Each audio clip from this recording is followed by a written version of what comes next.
Welcome to our first chapter of The Best Christmas Pageant Ever. It is one of my favorite books.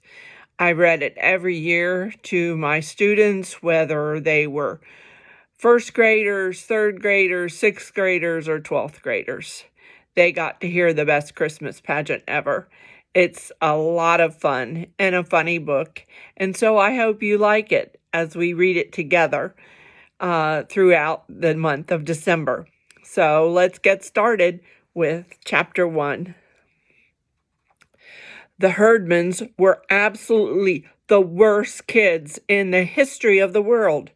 They lied and stole and smoked cigars, even the girls, and talked dirty and hit little kids and cussed their teachers and took the name of the Lord in vain, and set fire to Fred Shoemaker's old broken-down tool house. The tool house burned right down to the ground, and I think that surprised the Herdmans. They set fire to things all the time, but that was the first time that they managed to burn down a whole building. I guess it was an accident. I don't suppose they woke up that morning and said to one another, "Let's go burn down Fred Shoemaker's tool house." But maybe they did. After all, it was a Saturday and not much going on. It was a terrific fire. 2 engines and 2 police cars and all the volunteer firemen and 5 dozen donuts sent up from the Tasty Lunch Diner. The donuts were supposed to be for the firemen. But by the time they got the fire out, the donuts were all gone. The Herdmans got them. What they couldn't eat, they stuffed in their pockets and down the front of their shirts. You could actually see the donuts all around Ollie Herdman's middle. I don't understand why the Herdmans were hanging around the scene of their crime. Everyone knew the whole thing was their fault, and you'd think they'd have the brains to get out of sight. One fireman even collared Claude Herdman and said, "Did you kids start this fire smoking cigars in the tool house?" But Claude just said, "We weren't smoking cigars." And they weren't. They were playing with Leroy Herdman's young Einstein chemistry set, which he stole from the hardware store, and that was how they started the fire. Leroy said so. "We mixed all the little powders together," he said, "and poured lighter fluid around on them and set fire to the lighter fluid. We wanted to see if the chemistry set was any good." Any other kid, even a mean kid, would have been a little bit worried if he stole $4.95 worth of something and then burned down a building with it. But Leroy was just mad because the chemistry set got burned up along with everything else before he had a chance to make 1 or 2 bombs. The fire chief got us all together. There were 15 or 20 kids standing around watching the fire, and gave us a little talk about playing with matches and gasoline and dangerous things like that. "I don't say that's what happened here," he told us. "I don't know what happened here, but that could have been it. And you see the result. So let this be a good lesson to you boys and girls." Of course, it was a great lesson to the Herdmans. They learned that wherever there's a fire, there will be free donuts sooner or later. I guess things would have been different if they'd burned down, say, the Second Presbyterian Church instead of the tool house. But the tool house was about to fall down anyway. All the neighbors had pestered Mr. Shoemaker to do something about it because it looked so awful and was sure to bring rats. So everybody said the fire was a blessing in disguise, and even Mr. Shoemaker said it was a relief. My father said it was the only good things the Herdmans ever did, and if they'd known it was a good thing, they wouldn't have done it at all. They would have set fire to something else, or somebody. They were just so all around awful, you could hardly believe they were real. Ralph, Imogene, Leroy, Claude, Ollie, and Gladys. 6 skinny, stringy-haired kids, all alike except for being different sizes and having different black and blue places where they had clonked each other. They lived over a garage at the bottom of Sproul Hill. Nobody used the garage anymore, but the Herdmans used to bang the door up and down just as fast as they could to try to squash one another. That was their idea of a game. Where other people had grass in their front yard, the Herdmans had rocks. And where other people had hydrangea bushes, the Herdmans had poison ivy. There was also a sign in the yard that said, "Beware of the cat." New kids always laughed about that till they got a good look at the cat. It was the meanest looking animal I ever saw. It had one short leg and a broken tail and one missing eye, and the mailman wouldn't even deliver anything because of it. "I don't think it's a regular cat at all," the mailman told my father. "I think those kids went up in the hills and caught themselves a bobcat." "Oh, I don't think you can tame a wild bobcat," my father said. "I'm sure you can't," said the mailman. "They'd never try to tame it. They'd just try to make it wilder than it was to begin with." If that was their plan, it had worked. The cat would attack anything it could see out of its one eye. One day, Claude Herdman emptied the whole first grade in 3 minutes flat when he took the cat to show and tell. He didn't feed it for 2 days, so it was already mad. And then he carried it to school in a box, and when he opened the box, the cat shot out straight up in the air, people said. It came down on the top of the blackboard ledge and clawed 4 big long scratches all the way down the blackboard. Then it just tore around all over the place, scratching little kids and shedding fur and scattering books and papers everywhere. The teacher, Miss Blandell, yelled for everybody to run out in the hall, and she pulled a coat over her head, grabbed a broom, and tried to corner the cat. But of course she couldn't see with the coat over her head, so she just ran up and down the aisles, hollering, "Here, kitty," and smacking the broom down whenever the cat hissed back. She knocked over the Happy Family dollhouse and a globe of the world and broke the aquarium full of 20 gallons of water and about 65 goldfish. All the time she kept yelling for Claude to come and catch his cat, but Claude had gone out in the hall with the rest of the class. Later, when Miss Brandell was slapping Band-Aids on everyone who could show her any blood, she asked Claude why in the world he didn't come and get his cat under control. "You told us to go out in the hall," Claude said, just as if he were the ordinary kind of first grader who did whatever teachers told him to. The cat settled down a little bit once it got something to eat. Most of the goldfish and Ramona Billion's 2 pet mice that she brought for show and tell. Ramona cried and carried on so. "I can't even bury them," she said, that they sent her home.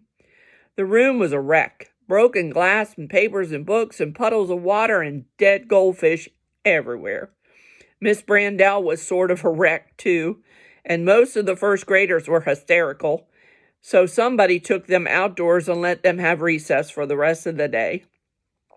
Claude took the cat home, and after that there was a rule that you couldn't bring anything alive to show and tell. The Herdmans moved from grade to grade through the Woodrow Wilson School like those South American fish that strip your bones clean in 3 minutes flat, which was just about what they did to one teacher after another. But they never got kept back in a grade. When it came for time for Claude Herdman to pass to the 2nd grade, he didn't know his ABCs or his numbers or his colors or his shapes or his 3 bears or how to get along with anybody. But Miss Brandell passed him on anyway. For one thing, she knew she'd have Ollie Herdman next year. That was the thing about the Herdmans. There was always another one coming along. And no teacher was crazy enough to let herself in for 2 of them at one time. I was always in the same grade with Imogene Herdman, and what I did was stay out of her way. It wasn't easy to stay out of her way. You couldn't do it if you were very pretty or very ugly or very smart or very dumb, or had anything unusual about you, like red hair or double-jointed thumbs. But if you were a sort of medium kid like me and kept your mouth shut when teacher said, "Who can name all 50 states?" you had a pretty good chance to stay clear of Imogene. As far as anyone could tell, Imogene was just like the rest of the Herdmans. She never learned anything either, except dirty words and secrets about everybody. Twice a year we had to go to the health room to get weighed and measured, and Imogene always managed to find out exactly what everybody weighed. Sometimes she would hang around waiting for the nurse, Miss Hemphill, to give her a Band-Aid, and sometimes she would sneak behind a curtain where they kept a folding cot and just stay there the whole time with one eye on the scales. "Why are you still here, Imogene?" Miss Hemphill asked one day. "You can go back to your room." "I think you better look and see if I've got what Ollie has." "What does Ollie have?" Imogene shrugged. "We don't know. Red spots all over." Miss Hemphill looked at her. "What did the doctor say?" "We didn't have a doctor." Imogene began scrunching her back up and down against the medicine cabinet. "Well, does Ollie have a fever? Is he in bed?" "No, he's in the 1st grade." "Right now?" Miss Hemphill stared. "Why, he shouldn't be in school with red spots. It could be measles or chickenpox, any number of things. Contagious things." "What are you doing?" "Scratching my back," Imogene said. "Boy, do I itch." "The rest of you boys and girls go back to your classrooms," Miss Hemphill said, "and Imogene, you stay right here." So we all went back to our room, and Miss Hemphill went to the 1st grade to look at Ollie, and Imogene stayed in the health room and copied down everybody's weight from Miss Hemphill's records. "Your weight was supposed to be a big secret, like what you got on your report card." "It's nobody's business what you get on your report card," all the teachers said, and Miss Hemphill said the same thing. "It's nobody's business what you weigh." Not even the fat kids could find out what they weighed, but Imogene always knew. "Don't let Albert Pelfrey sit on the swing," she would yell at recess. "He'll bust it. Albert Pelfrey weighs 143 pounds. So right away, everybody knew 2 things about Albert. We knew exactly how fat he was, and we also knew that he was getting fatter all the time. "You have to go to fat camp this summer," Imogene hollered at him. "Miss Hemphill wrote it down on your paper." Fat camp is a place where they feed you lettuce and grapefruit and cottage cheese and eggs for a month, and you either give up and cheat or give up and get skinny. "I am not," Albert said. "I'm going to Disneyland with my Uncle Frank." "That's what you think," Imogene told him. Albert had to believe her. She was always right about things like that. So all year he had fat camp to look forward to instead of Disneyland. Imogene sometimes would blackmail the fat kids if they had anything she wanted, like Wanda Pierce's charm bracelet. Wanda Pierce weighed about a ton. She even had fat eyes, and her hobby was this charm bracelet. It had 22 charms, and every single one did something. The little wheels turned, or the little bitty piano keys went plink, or the little tiny drawers opened and closed. Besides being a fat kid, Wanda was also a rich kid, so every time you turned around, she had a new charm. "Look at my new charm," she would say. "It costs $6.95 without the tax. It's a bird, and when you push this little knob, its wings flutter. It costs $6.95. They were great charms, but everybody got sick of hearing about them, so it was almost a relief when Imogene blackmailed her out of it. "I know how much you weigh, Wanda," Imogene told her. "I wrote it down on this piece of paper. See?" It must have been an awful amount because even Wanda looked horrified. So Imogene got her charm bracelet, and she got Lucille Golden's imitation alligator pocketbook with souvenir of Florida written on it. For a while, she got 10 cents a week from Floyd Brush, till Floyd caught double pneumonia and lost 15 pounds and didn't care anymore. My friend Alice Wendelkin was so nasty clean that she had detergent hands by the time she was 4 years old. Just the same, Alice picked up a case of head lice when she was at summer camp, and somehow Imogene found out about that. She would sneak up and smack Alice's head. She nearly knocked Alice cross-eyed before one of the teachers saw her and took both of them to the principal. Now, what is this all about? The principal wanted to know, but Alice wouldn't say. I had to hit her, Imogene told him. She's got cooties, and I saw one crawling in her hair, and I don't want 'em on me. You did not see one, Alice said. I don't have them anymore. What do you mean you don't have them anymore? The principal said. Did you have them lately? It really shook him up. He didn't want a whole school full of kids with cooties, so he sent Alice to the health room, and the nurse went all through her hair with a fine-tooth comb and a magnifying glass, and finally said it was all right. But it was too late. Everybody called Alice Cooties the whole rest of the year. If Imogene didn't know a secret about a person, she'd just make one up. She would catch you in the girls' room or out in the hall and whisper, I know what you did. And then you'd go crazy trying to figure out what it was that she knew about you. It was no good trying to get secrets on the Herdmans. Everybody already knew about the awful things they did. You couldn't even tease them about their parents or holler, Your father's in jail, because they didn't care. Actually, they didn't know what their father was or where he was or anything about him, because when Gladys was 2 years old, he climbed on a railroad train and disappeared. Nobody could blame him. Now and then you'd see Mrs. Herdman walking the cat on a length of chain around the block, but she worked double shifts at the shoe factory and wasn't home much. My mother's friend, Miss Phillips, was a social service worker, and she tried to get some welfare money for the Herdmans so Miss Herdman could just work one shift and spend more time with her children.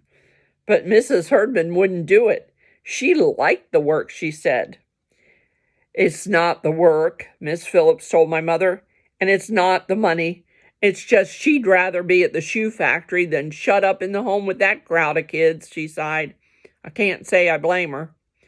So the Herdmans pretty much looked after themselves. Ralph looked after Imogene, and Imogene looked after Leroy, and Leroy looked after Claude, and so on down the line. The Herdmans were like most big families. The big ones taught the little ones everything they knew, and proof of that was the meanest Herdman of all was Gladys, the youngest.